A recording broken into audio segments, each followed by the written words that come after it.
zuciya na ce daga zuciya, daga zuciya na ce daga zuciya. Daga zuciya san kiyayi kane zuwaira, ni na ki ne zo rike na rayuwa. Daga zuciya a cikin jiki sirrin yake.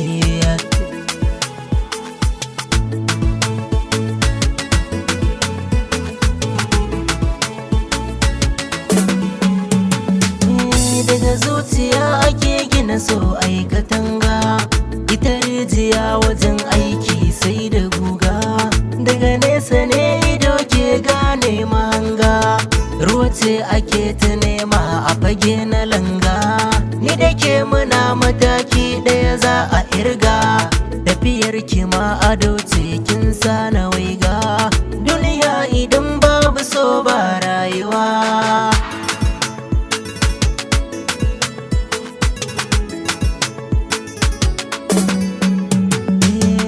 Kina da kyawun hali ai ba a kushe ki, kuma kina da kyawun gani mata su gaida ki.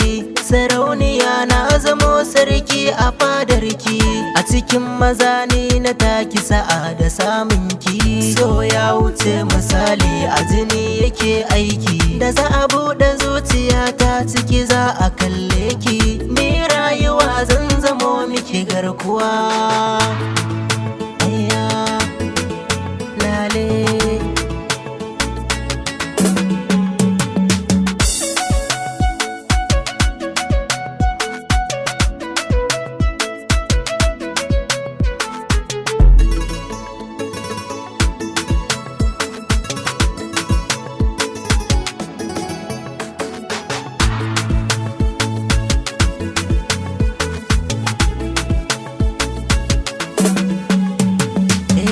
Farin cikin zuciya daga mallakinta, a cikin sahun masoya ko za a sabunta.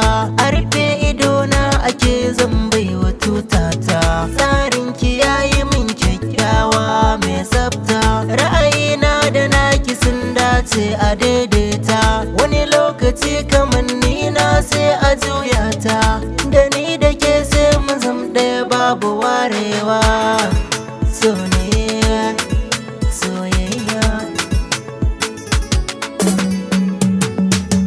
Na bincika a 'yan mata ban yi samu ba, mai abin a so ta tamkar ke ban yi kalla ba. Allah ya baki baiwa da yawa 'yar baba, na ga Zara tauraruwa ce mai ado babba. Hasken haƙoranki ya haska ni zo duba, murmushin kishi nake so na ga ba fushi ne ba. Wata rana ni da ke Saudiya za mu komawa, labbaiki.